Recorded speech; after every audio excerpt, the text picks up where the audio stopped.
one of the Evolving Ways of Knowing dialogues.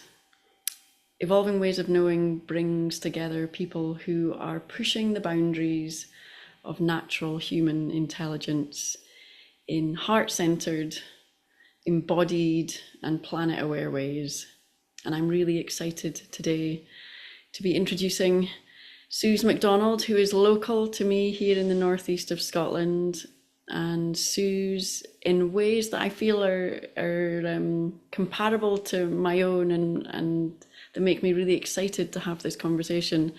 Suz has obviously brought together quite a few modalities into her own creation that she calls Soul Alchemy System.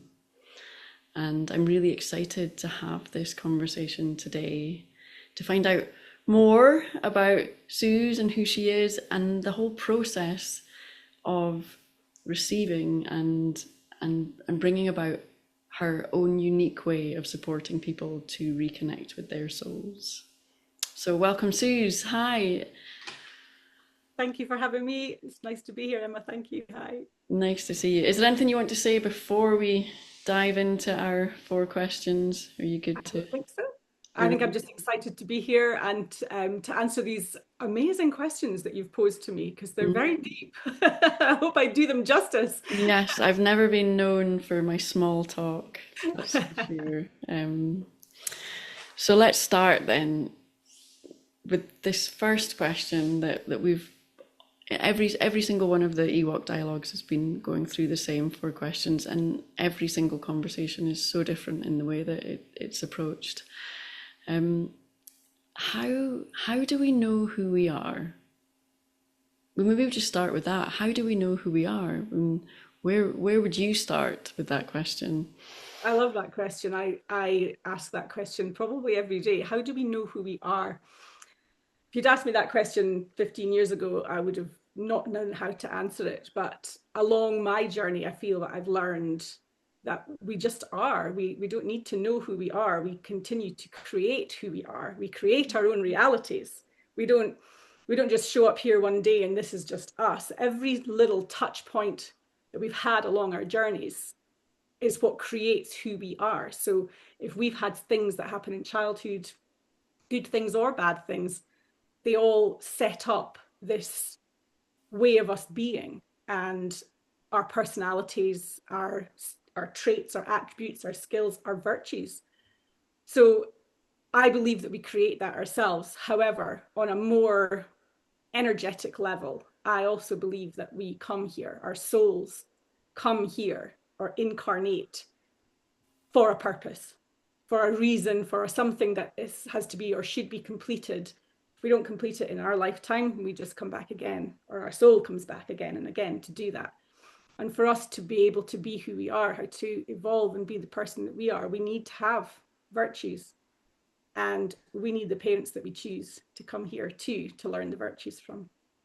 So it's quite complex, but I do truly believe at the core of it that we actually create it for ourselves. Yeah.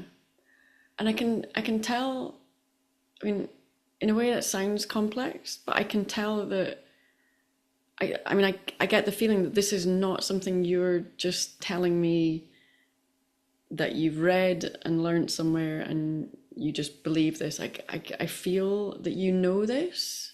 Yeah.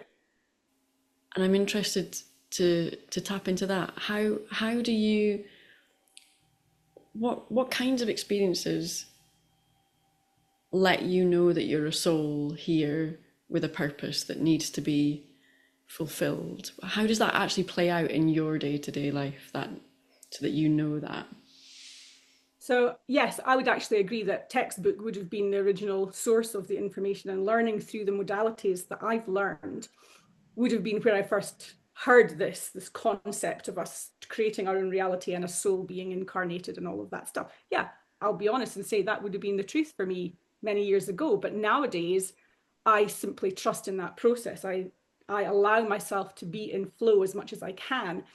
And what I have seen and experienced in my own life is that when I'm not aligned with what I'm here to do, when I'm not aligned with my purpose here in this lifetime, spirit, source, the universe, whatever you choose to call that, sort of all that is energy, will do something about that. It will knock you over or create something in your life to guide you, whether it's gently or a boot up the bum, then it will happen. I have had two big experiences in my own lifetime where that has happened for me. And most recently was after we came out of the pandemic and had been working exclusively with people dealing with anxiety, which was very much needed at the time. And it was really lighting me up, but it became a really hard sell. And I don't want to be here on this earth to sell myself, to do something that's just hard. I'm not here to experience a hard life. I've done that.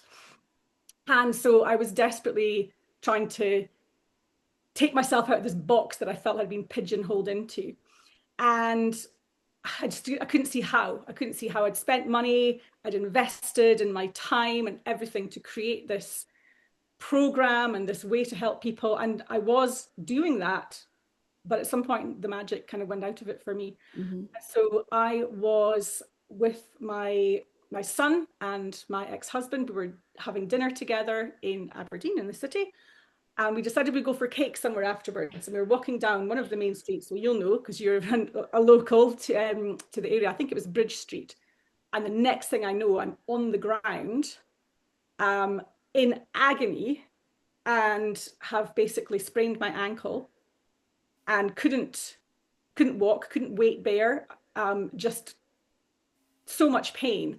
And I had no idea how it even happened. But what I realized is actually there was a like a metal plaque in the pavement, and it was tiny fraction out of alignment with the rest of the pavement. And I must have just caught it with my heel. From the mundane perspective, that's what happened. Yeah. But this was like 2 weeks before I was running one of my women's wellbeing retreats. I had 17 people coming on that. I used to cater all the food for all of them myself. I had 4 other people supporting me on that retreat, and I had to make sure they were all okay. And I was off my feet. I was in pain. And 4 days after that, my son came to visit us. Oh, he says, I'm super sick, I'm not well at all. And it's okay, just come anyway. And basically he gave me what he had. Well, we all know what that's called. It wasn't a very nice thing to have. I was bedridden, couldn't walk anyway. And right up until 2 or 3 days before the retreat, I was on my back. High fever, cough, the symptoms. And after that, I went straight into the retreat and decided I can't do this anymore. This is a very strong message to me. This is like a universe wake-up call.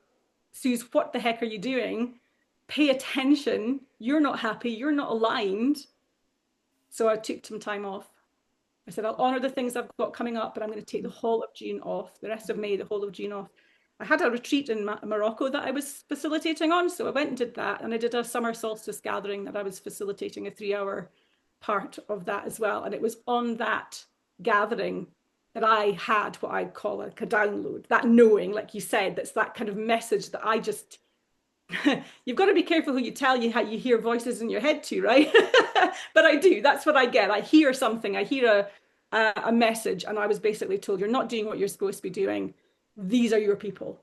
These are the people you're supposed to be helping, people who are stepping onto their spiritual journey, or that they are already on it, but they don't know which way to go, or they're at that crossroads in their life where they're like, I know there's something better out there, but I don't know how to get there. And once I realized that and took myself right back to the core of what I've been doing and my initial learning, that I realized my soul's purpose is to help others align with their soul's purpose. And as soon as I did that, everything changed for me. Okay. And now as I sort of created it into this actual program in this system. And so in a way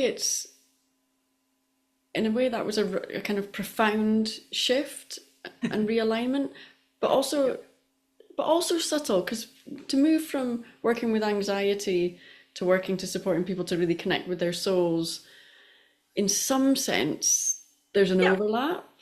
For sure. And a lot of what I do has been what came in from that. But yeah. But it's quite a significant change of frame, isn't it? For sure. Was it a change around,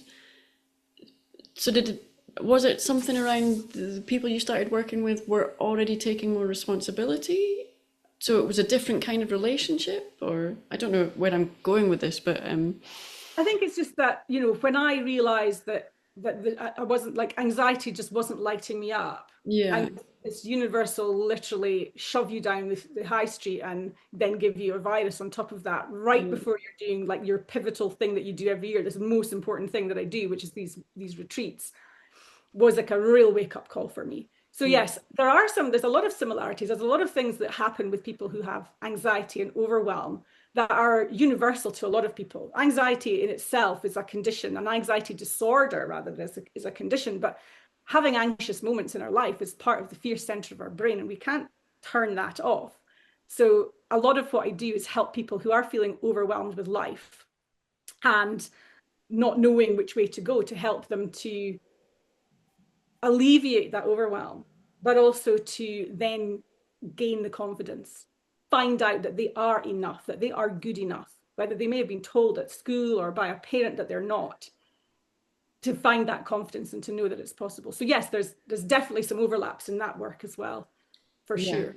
But there's more of a focus now on moving towards the light, just in terms of the way you frame it. Not that it wasn't there before, but it's like you're kind of just shifting a little bit that way is a massive difference in trajectory, isn't it? Massive. Yeah, I felt so pigeonholed into something that wasn't lighting me up. And then as soon as I aligned with what I should have been doing all along, like I just know, because my whole energy changed. People find me, you know, and I just trust in that process that people find me when they need me. And that's important for me as well. And I can see that in your eyes, the way you speak about it. So there's something there in terms of how do we know who we are, that you're describing a lighting up, a resonance when you're on your right path, and that's what you're supposed to be doing, or aligned or destined, or you know, whatever words we put on it. There's a physical opening and lightening, and for sure. And then if we start stitching that towards question 2, and how do we know each other? You're saying that people then find you. So how do we know each other? Somehow these people know you. They're attracted to you because you're now lit up. You're this beacon of something radiating, this alignment. You're a beacon of alignment, maybe. So people are. So this is the next question. How do we know each other? We seem to be starting here on some kind of route of attraction. Like it kind of just happens. How do people tell you that they found you? Or well, I think that I mean, I would be sending out that light, sending out that message, that frequency of what I do, and those who will automatically be looking for that. It's like cell receptors in the body, how you have a cell receptor open for a feeling or an emotion, and when you feel it, it attaches in. So I suppose it's the same kind of concept as that. So on that soul level, I believe that before we even come to the lifetimes that we're living, is that we actually have soul contracts with people, so that I may have a contract with one of my clients to heal them, but equally they have a soul contract to come to me for healing. And I use the word healing very loosely. I don't claim to heal anyone, but just that process that I take them through, that journey from healing. And this is what is very important for me, is the healing from the past before they can then align with what their souls are here to do. But my role in all of that is to help them shine a light on that for themselves, so that they can then align with the people that they're meant to be with. So in terms of finding each other, yes, perhaps I do put a call out, like a light or a beacon or whatever, and they will find me. But equally, I also believe in the soul contracts, but we also have what I call our soul family. So, you know, we align with people that are like-minded. We read each other's energy. When you come into the room with somebody else and you can see or feel their body language towards you, if you're intuitive or if you're an empath, then you should be able to pick up on that. And you have to be able to trust and understand that at its core level, that on an energetic level, we can read each other. And we can equally do that over Zoom. It's probably not, or over the internet, it's probably not as easy. But what we have learned in the last 5 years is that actually the world can be a really small place, and we can reach out to people across continents now, whereas we weren't perhaps able to before. So how do we know each other? We just trust that we're supposed to be with each other. Physical touch is also a really good way. Cells read each other's cells. So if I was to take a client's hand in a session, if I'm in the same room as them, it does a lot of things. It helps them to feel comfort, but it also helps them to, my cells read their cells rather, so they can actually communicate on that level as well. So I think there's many aspects to how we can know each other, energetic and physical, but also from that spiritual or elemental aspect. Before we started recording, you said that your process of spiritual awakening had been quite rapid from somewhere around 2012. So I'm just wondering if you were to reflect now on the ways that you know people now, has that changed a lot over that process since before 2012? And then I would say very much so. I think before I started on my own spiritual journey, I had no awareness around this at all. I would say, yes, maybe there was a little bit of a gut instinct, and I always would have considered myself to have a little bit of, intuition, but I never was interested. I was too busy bringing my kids up and living the life of Riley and just getting on with things on a very, very shallow level, very superficial level.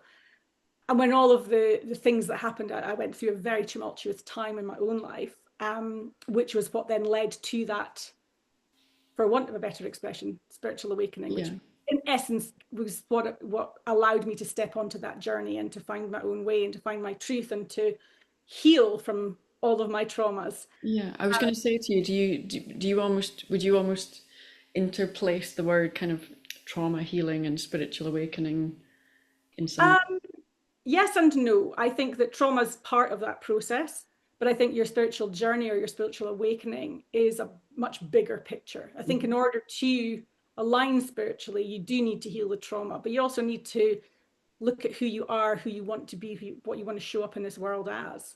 So I think it's twofold for me. It's very much heal the traumas, heal the past, and then grow. Rewire your kind of what's the word, your neural pathways, so you're releasing limiting beliefs and then you're reprogramming. This is where the work that I do is a little bit different to a lot of what many others do, is that I actually do help with that rewiring process. I actually help not just release or to identify limiting beliefs, I help to release them and then rewire the brain to thinking from a better perspective. And it all happens instantaneously because you're working in that. I know we're going on to a question about time, but it all happens in an instantaneous moment rather than it being a long drawn out process. Yes, that's one of the absolute gifts of the time we're in, isn't it? That this all becomes much quicker. Let me just feel into where we are with that question. How do we know each other, and what changes when we meet through presence, intuition, embodiment rather than just personality or thought? So you've described how life was. You kind of described it being more superficial than now, and we only know that as we get deeper and deeper. And you've also described how spiritual awakening seems to be for you more than just healing, but also then really fine-tuning the skills and the qualities that can then emerge, the intuition, those other sensibilities. I know you do some work with, the Theta Brainwaves. Do you find, is there some connection with the depth we know each other, or the ways we can meet, depending on what kind of brain state, nervous system state we're in? I would absolutely say yes to that. most of my work is based on the whole Theta Brainwave and the Theta healing technique. I think that when we are in a Theta Brainwave, we're tapping into the unconscious or the subconscious. We're tapping into source energy, all that is energy, and by doing so, all kind of preconceived ideas, all conditioning can just fall away. And so then we can actually see each other on a soul level, rather than seeing all the layers of conditioning or programming or whatever you want to call it, limiting beliefs, all of these things. That all falls away and you just become a soul. And when you can actually tap into that and see the person as a body of light and as their soul, and to help them to be able to then see that for themselves. Yeah. That's pure magic to me. That's pure magic. It is pure magic. That's what lights me up. That's what gets me out of my bed every morning. Yeah. I say it keeps me out of trouble for a joke, right? But it does. It genuinely. I am so passionate about my work because it is what gets me out of bed in the morning, and it is a genuine joy to help people. Genuinely, you know. Yeah. I know that. I know that feeling.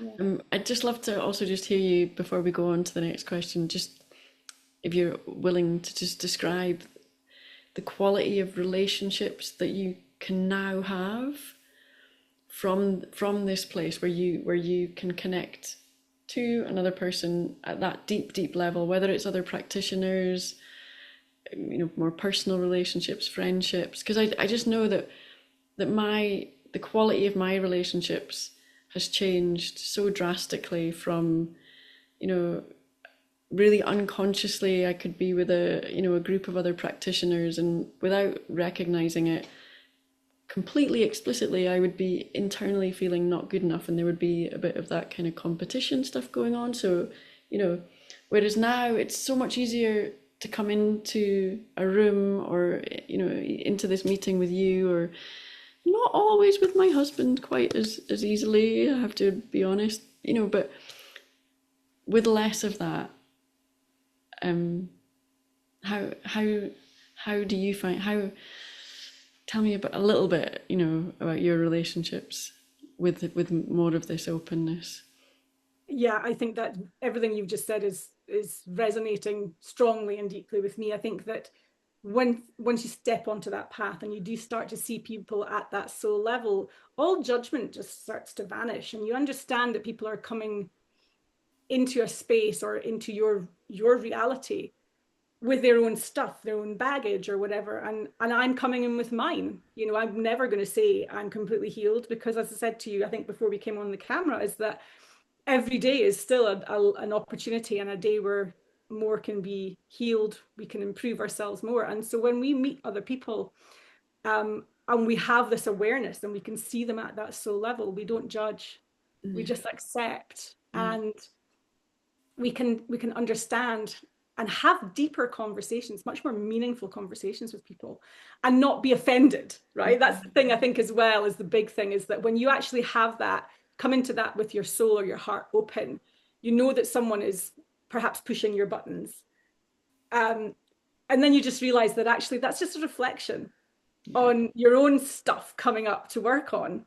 And that's when you know that you have to go and do the healing on yourself more. You have to work on yourself more. And I think that everybody should be doing that every day. And I wish that that was something that was taught almost in school, that people can actually do these things. They can learn these techniques themselves. They can regulate their own emotions, and they can let go of the stuff that holds them back and keeps them small.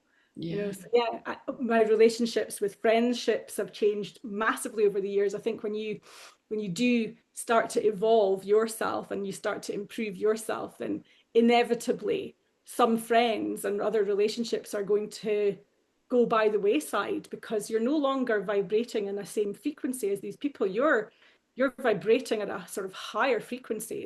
It's not from an egotistical perspective, it's just a different energy, and they don't resonate with that. It's not that, yes, we've changed or I've changed and they haven't. And it's just that they're no longer perhaps the right person to be around. So friendships have definitely evolved for me over the years, and still are, you know, and maybe in the last sort of 18 months, like, things have changed massively in my own personal life, and really noticing, you know, new relationships and people that I'm spending my time with and really valuing that and their input and aligning myself with more people in this field, these, you know, people who have training and knowledge and understanding of similar work, you know. And I love that some people can pick up on things that I haven't noticed about myself, you know, and I honor that in the fact that I say, okay, this is something I haven't realized. Oh my goodness, this is someone who's pointed out a pattern or whatever it might be. And that's when I go off and do the work on me to improve me further, you know, because that, I think it's really important. It's invaluable, isn't it? Like always, like the Buddha and everyone spoke about the importance of sangha, of community. They spoke about that a lot in our, you know, in yoga. And I think there's potentially now, when we're getting to certain levels of maturity, you can have really positive sanghas, really positive community around you, which is so important, isn't it? Like, I mean, I really value those kind of peer relationships where I can go and be really honest. I don't feel like I have to have it all sussed and be the professional that seems like they know what they're doing, but I can really go and be completely open. And that's taken a lot of work. It's taken a lot of work to get there, to decondition that part that felt like if you really saw what was going on behind the scenes, you would run a mile. Or, you know, I think that's, go on, sorry. Yeah, I was just probably kind of mumbling further about that, just that it's taken time to build that level of vulnerability, but it's something now that I just feel so much safer. And I think it's similar when you were speaking about, you know, not needing to judge other people. When the more we understand or see ourselves as the soul, and you see your life journey from that higher perspective rather than from in the journey, it feels to me just so much easier to feel safer with it. You know, some of the periods of my life that were really kind of off track, and I mean, it'd be hard to describe them as creative, or, you know, they were stuck times. In a bigger perspective, they don't feel like a waste anymore. They, you know, you can see it more for what it was and what it's brought. Yeah. So that. Yeah, I would agree with that. I think that, you know, there are certain things that I have done in my past and ways of being in my past that I am less than proud of, shall we just say, but I wouldn't change a thing. And living in that energy of regret is just a hard, horrible energy to be in. So I choose, rather than regretting something, to learn from it and to appreciate that it taught me something important and has actually helped me progress into the journey I'm on. And, you know, going back to what you're saying about community, I think that's just something that for me is so vitally important, for me to create that for the people that are in my field.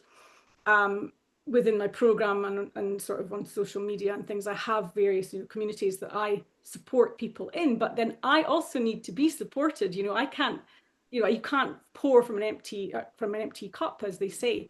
So yes, like joining in with other like-minded people and finding that community is so important, so important for my soul.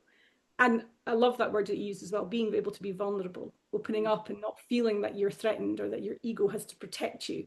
And to be able to feel safe is also really, really important. And I think that when we live authentically and we live in our own, we're comfortable in who we've become, then the vulnerability is much easier, I think, as well. And when you know that the community that you're part of is also supportive, and in general has some kind of, you know, training perhaps as well to help them, to help you, so we can all mutually feel supported. I think that's very, very important. Absolutely. I think there's something, I got to a certain point where it felt like I needed that level of reciprocity and mutuality.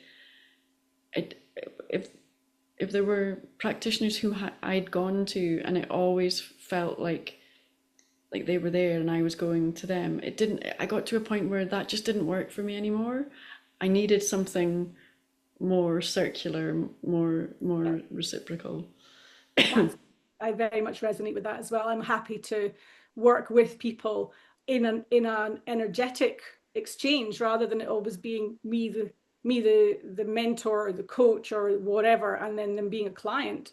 You know, I think there are yes, there is a time and a place for that, but there's equally a time and a place where we can also work with each other with our own skills and our own knowledge and experiences to help and support one another. And I think that's something that I enjoy. You know, I get as much out of that as I do out of helping my clients as well. Yeah.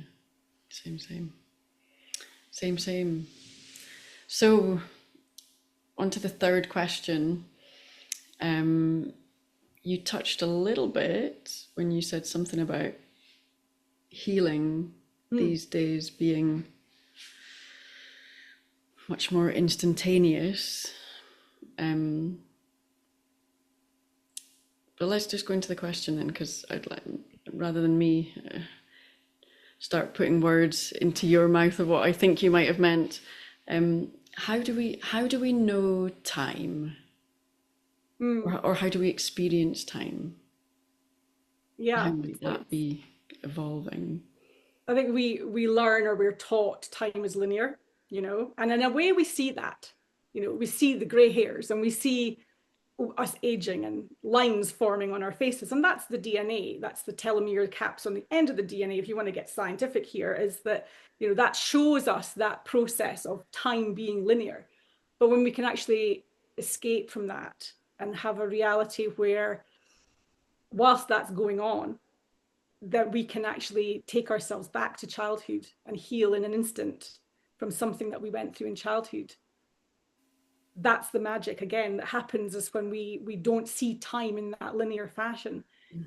For example, I can help that, you know, when I work with clients, or even with myself or anybody that I'm working with, is to be able to take them through to something that's happened before and pull all that energy to them now, using, we spoke earlier again about, you know, ancestry and past lives and things like that. And when we're able to take someone through into someone else's lifetime and to recognize that other lifetime came with its gifts as well, we can heal from that past that we've carried that's not really ours. We can heal that for ourselves in an instant. Yes. So time doesn't matter, you know. We could have had lifetimes where we've learned the same thing over and over again, or have never actually learned from it. It's the same repeating pattern. And this can, you know, we see that in our own lifetimes as well. But once we heal, once we say this is over now, it's done. And it's done instantaneously if you're co-creating with all that is energy in the universe. If you're not doing it yourself, then it's not so easy. But when you're actually tuning in and plugging yourself into source energy, then that's where time doesn't matter. It's completely an illusion. Okay. Yes. Makes sense. Is that a bit big? Well, deep. no, I can go as big as we can go. Just then, like, also being able to verbalize or formulate a next coherent question, and which thread to go on. I like, so let's start with something around the going back, whether it's to a childhood instance or a previous lifetime, and being able to heal something that, or release something that was creating an ongoing pattern that we hadn't learned from, or that was repeating and not serving. I want to just ask into your experience around the experience of grief around that. So that instantaneous release, you know, there's some ways that some people could say, like, you could, you know, grief never goes away. Never goes away. You can keep feeling it. You know, it comes up. It's circular. I'm interested about your experience, maybe your client's experience, of when you release something, and okay, yeah, maybe there were still, on a linear sense, lifetimes where there was loss, and there was still all the stuff that had happened, but now we're here and we've released the pattern. Are you able to release the grief? Well, like, what's... I love that you've asked that very specific question, because grief is one of those things that is such heavy energy, and bringing it back to kind of not necessarily quite the mundane, but say something, we lose someone, or it doesn't matter whether it's through death or the end of a relationship or whatever it might be, that then will trigger the energy of grief. Grief is heavy energy, and like you said, it's cyclical, it comes and goes, it's in waves. But our emotions and our feelings are not, we don't stay the same. They don't stay the same all the time. So you might be grieving or in the energy of grief, but on one day it might feel awful and heavy and there's no way out of it and just a really dark place. And other days it feels lighter. Other days you might even manage to smile or laugh or something. But then that can also trigger guilt. I'm not supposed to be feeling joy. I'm not supposed to be feeling happy. I'm supposed to be grieving, because our conditioning and our programming tells us that there's an expectation of us. So we feel guilty for doing that. So what I would do is come in, and as I said, I'm co-creating with source. I'm not doing this myself. So this is where, going back to the messages, hearing the voices and the channeling of the messages coming in, is that I help the person to remember the good things. They can hold on to the person or the thing that they're grieving through the happy times, the happy memories, and let go of the sad energy, the sadness. So that is in itself healing. I work with, on a soul level, soul healing. So if that person has been in their life, and what happens is our souls tend to fragment. So if there's been a trauma or there's been a deep grieving, then parts of our soul will fracture or fragment and be with that other person or the other time. And it can be time. It doesn't have to be a person. It can be an experience. And our souls fragment and get left behind. And equally, we also carry traumatic cells from other people or times or places in ourselves. So one of the things I do is a soul fragment retrieval. And those soul fragments are retrieved and purified in the light of the universe, for want of a better expression, and then brought back, so we're all whole and complete again, but cleansed, purified, so that heavy, dark, painful loss doesn't have to feel the same way. And yes, that's always going to come up, but when we can tap into remembering that it's okay not to be sad, it's okay to remember that person or whatever it might be from a happy perspective. You know, that's what can make it a little bit lighter for that person. I feel like there's potentially here a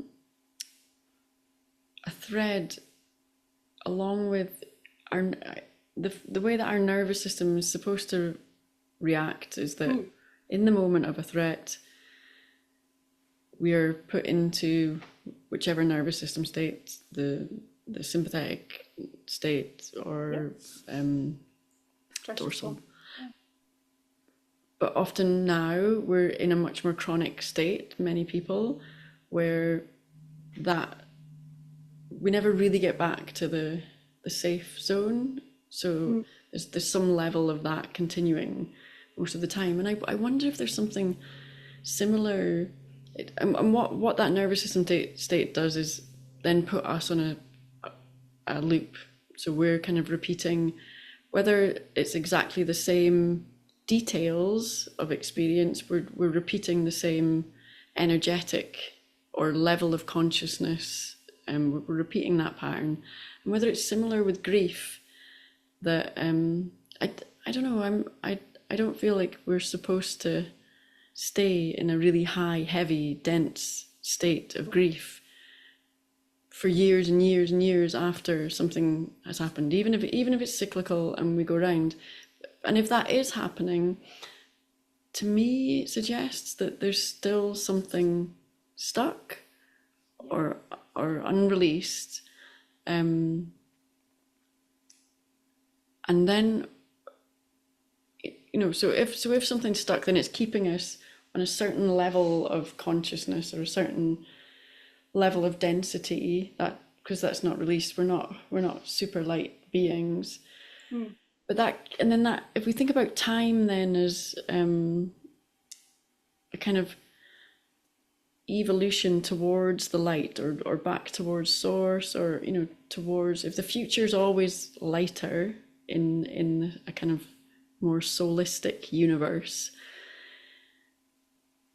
essentially, if we're still stuck, we're not really moving forward in time. We're kind of repeating the same time. We're always in this stuck time. But the more we release, then we can come out into this place where we have the potential to evolve forward in time, potentially from this perspective go back and revisit things, but our actual experience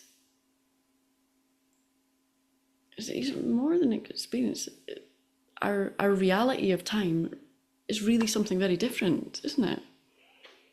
Hugely. I think that being able to get out of that loop. When I was working with anxiety, I actually named that the anxiety loop, because you're right, it's a cyclical thing. It comes and comes and comes and comes repeatedly.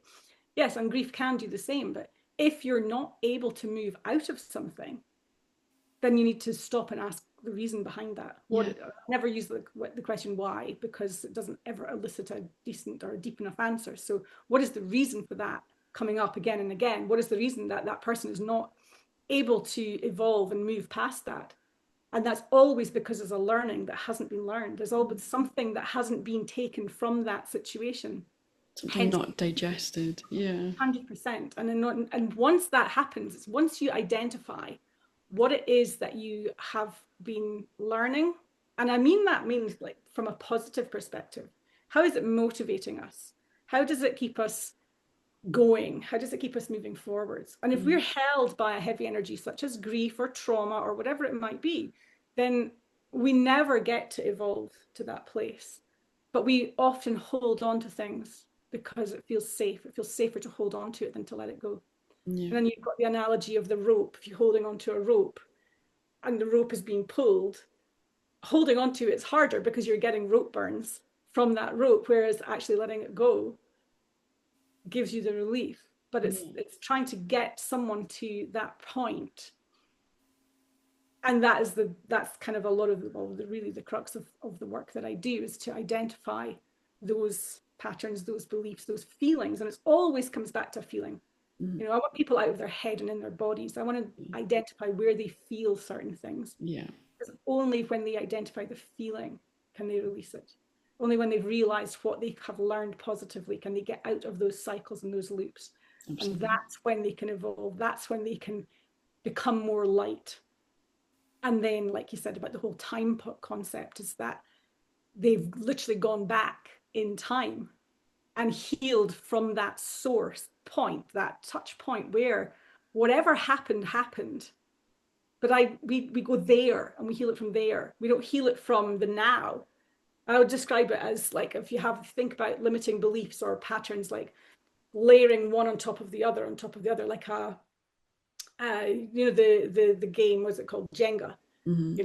If you go through all those layers and you pull the very bottom belief or the source point of something, the whole tower collapses. Yes. And that's why we can heal from it. That's why it's become so instantaneous. Yes. If it's still going on, you haven't got back to that initial Jenga block yet. You haven't gone back to that key point, and you haven't identified what you've been learning from it. Mm-hmm. Otherwise you'd be able to let it go. Yeah. I think with grief, that's a lot of what comes up, is that the person thinks that if they let go of the grief, say they've lost someone to death, they think that they will forget the person or forget their memory if they let go of the sadness and the heavy energy. But actually, if they can remember it from the love and from the light and the happy times, actually that's just a much nicer way of being in their energy. It is a much nicer way of being, but it's funny with so many of these things in this inverted cultures that we've had, that I know the way that I experience grief with my mum has become, and for a lot of ways was lighter than the way my sister and auntie experienced it, just because of very different relationships, different perspectives. But I can still sometimes feel a little bit guilty for not being sad enough sometimes. And isn't that funny? That's exactly what I'm saying, is that our cultural conditioning and our programming teaches us we're supposed to be sad. How can you be happy and not remember your mum from those sad perspectives? But actually, I feel you're doing a disservice there, by not honoring, firstly, the fact that if she's your blood mother, your birth mother, then you're still connected by DNA, and she lives on in you and in your children. Yeah. So that's always going to be the case, and you can always tap into her energy, her spirit, and identify as well. I think, like I was saying right back at the beginning, it's why I think we choose to come here to the parents we choose in order to learn virtues, in order to complete our soul's purpose here. And so if we can tap into the beautiful qualities of your mum, my dad is my parent who's passed, and recognizing what of those qualities did you learn, what of those qualities have you become, then you start to realize your mum still lives in you. And when you can see that, then there's no need for you to carry that heavy sad energy. And there's something in that, the way you're describing that, when I got the kind of vision of my mum and the ancestral line behind her, that when you're allowing the virtues through, it's probably because you've cleared enough trauma that the channel is clear enough for that to be received. And again, going back to time, is what the work that I do is that I'm also healing the person, or again, I use the word very metaphorically, but helping that person to heal from that moment that we're working with through whatever traumas that they've gone through. But equally, I then give them the opportunity to heal that from past lives and from ancestral lines as well, because we actually can heal in both directions. So even though, again, coming back to that time thing, time is an illusion. So those ancestors, those other worlds that are perhaps living in tandem or going through their own timeline, we can actually allow those lifetimes to heal. So parent in spirit can actually take the healing that we're gaining from that process as well. And I feel that so clearly in my personal life. I really feel the lightness, that all the work that I've done has definitely gone massive. I don't even know whether it's hard when you start speaking about time, and the more you understand it, and you're like, well, I can't really say back. It's not going back there. But, whatever, however it does it, wherever it goes, or whatever direction, it feels lighter. It all feels lighter, which is amazing, isn't it? So we're kind of moving into our final question now. And it's like, I think the final question for me is a bit of an amalgamation of the three previous ones. And it's kind of where you started the whole conversation. I think you said something like, it's maybe not so much how we know each other, because we're not just here to just know who we are, we're actually here creating who we are. So this last question is around,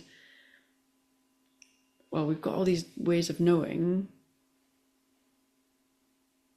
then what? Like, what happens through them, and what is creativity? How do we create, and how is that evolving? And I can already tell from the light in your eyes that this is like my favorite subject.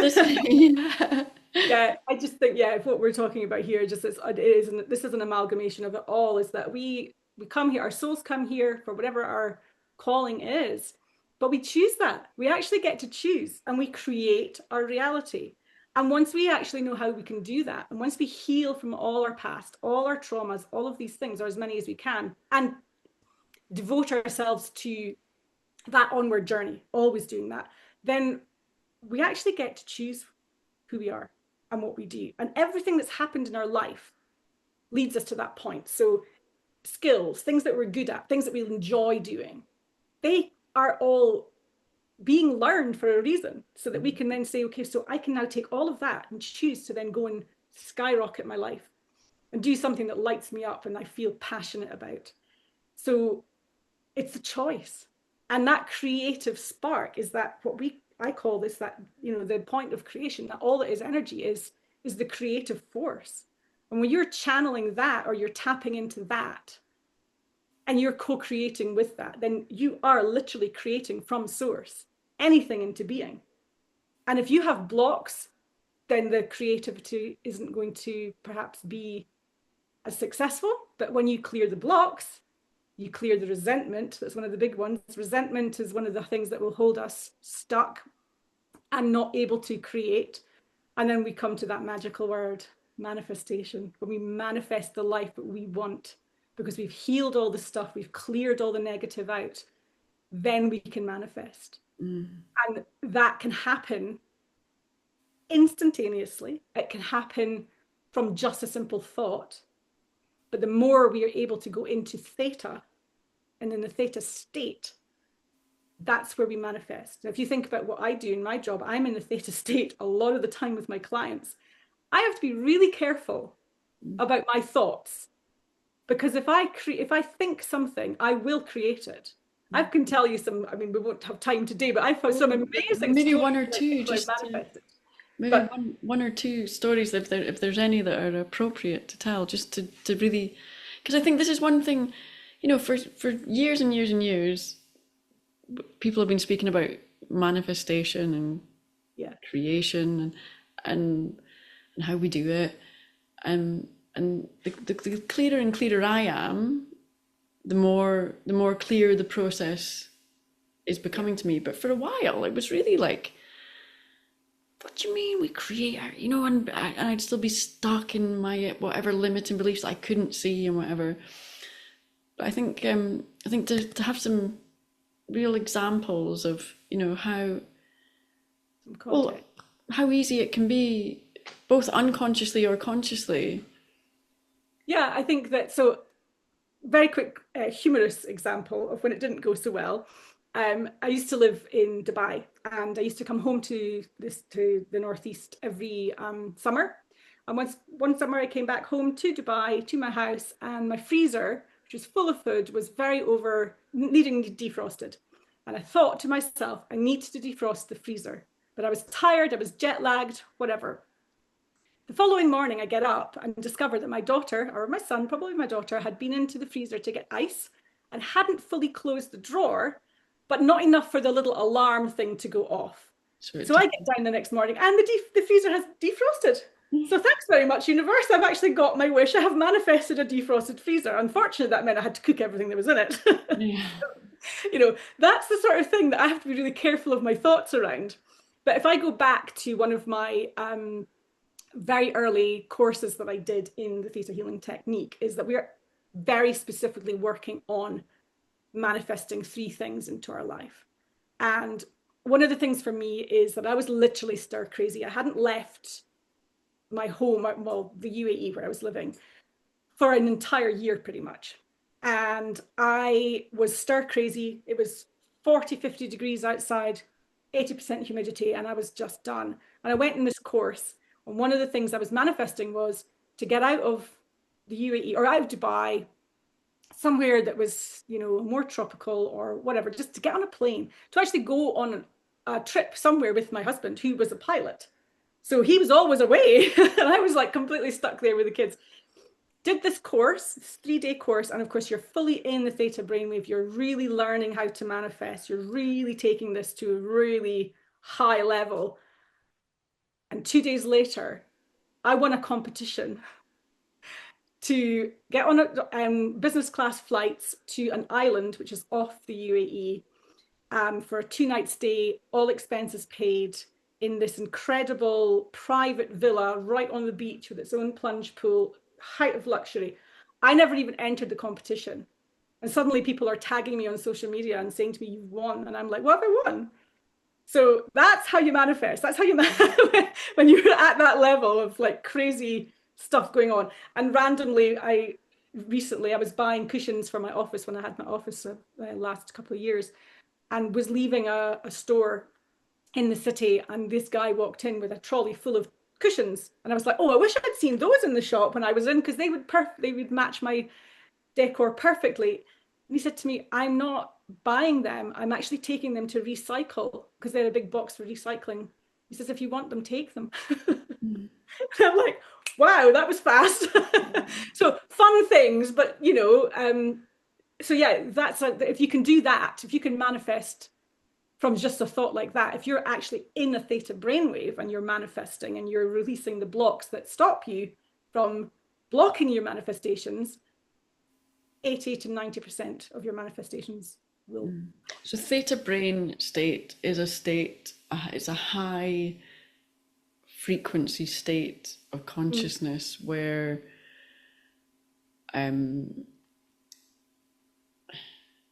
almost like the idea of a problem or a block doesn't really exist, because you can see things in such clarity that you know there's always a way. So there's a kind of there's no resistance or very little resistance there.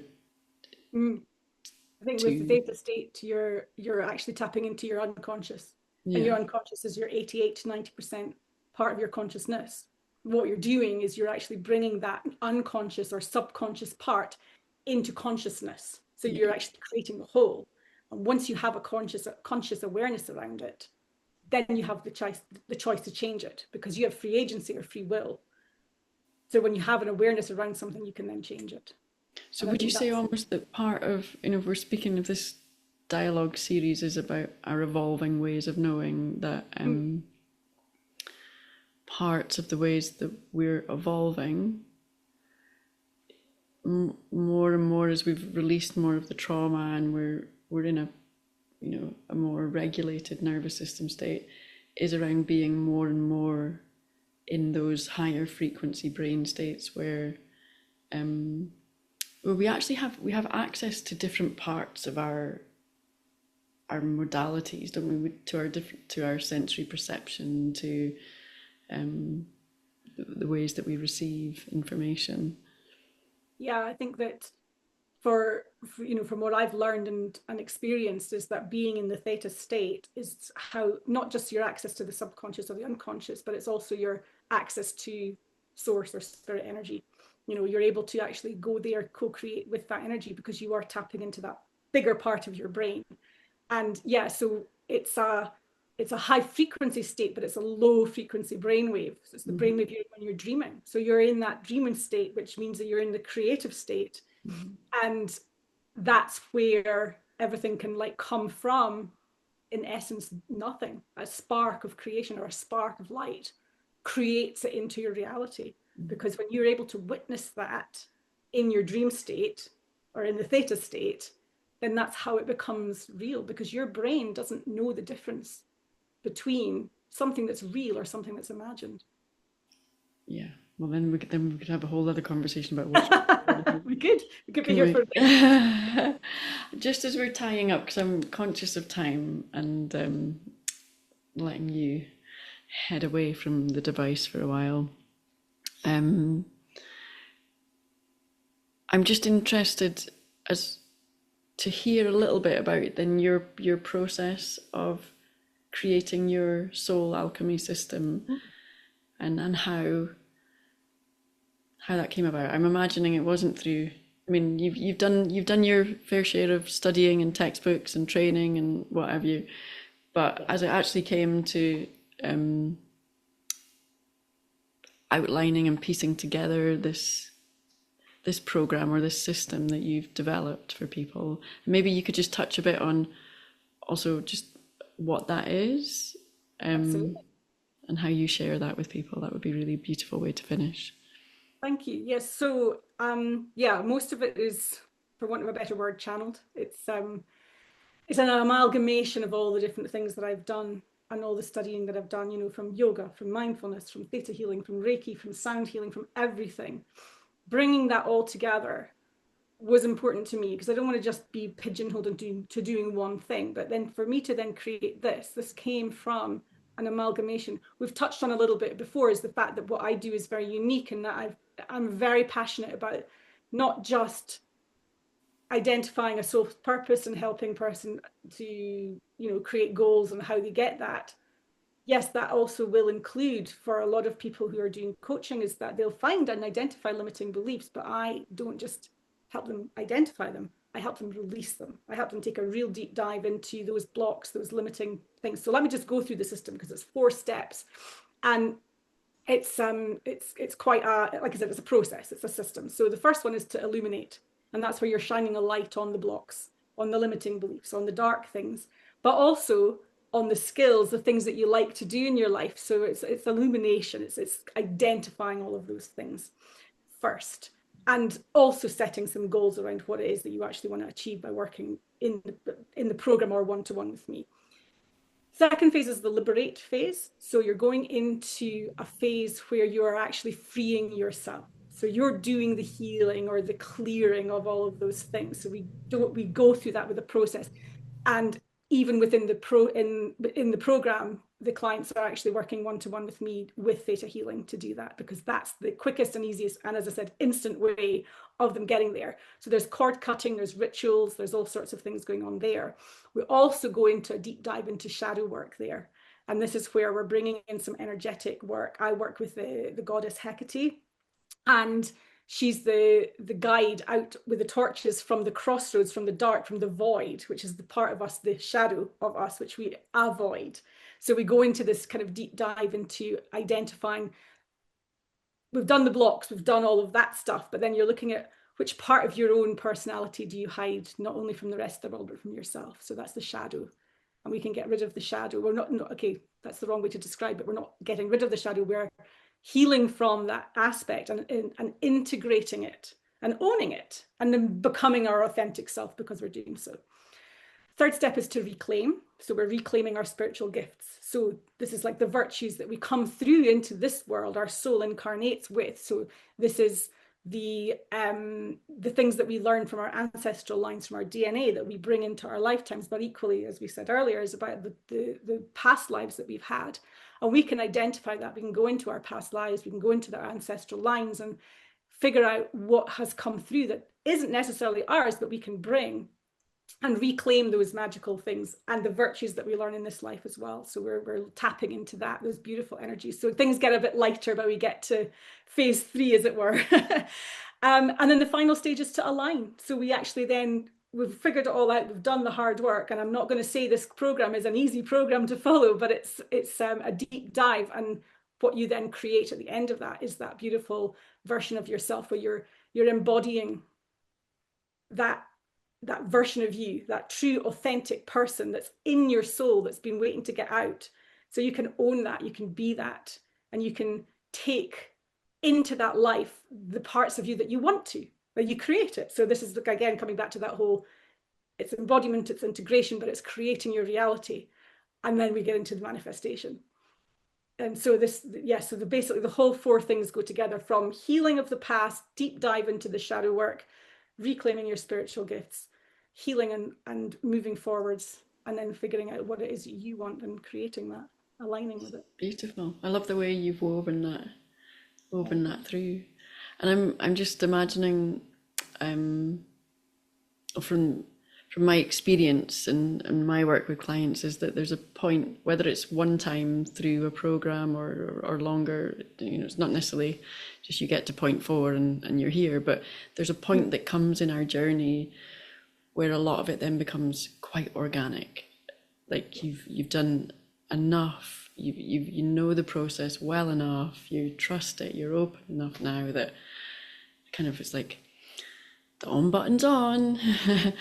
It's like you said, it's like that knowing, isn't it? It's like knowing that you've got there, that you, and a lot of people are afraid to show up authentically. They feel embarrassed, or they feel they're too much, or they're too big, or they're too loud or something. And that doesn't have to be the way, it's just that, yeah, like you said, once you do that work, that becomes, it's that sense of becoming evolves and just naturally happens, which is so beautiful to watch.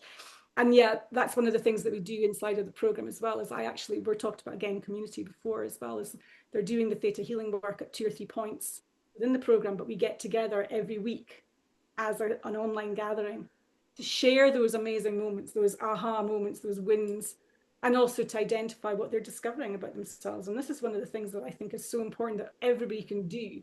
And if I could leave anybody today with one thing that they could do, is to get curious about themselves and what makes them tick, what lights them up, and to be just, taking time each day to just pause for reflection, how they're feeling, what makes them tick, get curious about themselves, because only then can you truly align with your authenticity and what your soul is really here to do. Mm-hmm. Absolutely. That's a beautiful invitation to people to finish with. It's been a really lovely conversation. I love the way it's meandered and flowed, and I think you were just like the perfect person to go through these 4 questions with today. I just I feel uplifted, and I can see the light shining through your eyes, and the passion, and the big open heart. I think as much as a lot of strong feminine power and intelligence coming through, there's just a very big heart as well. I feel. Thank you so much.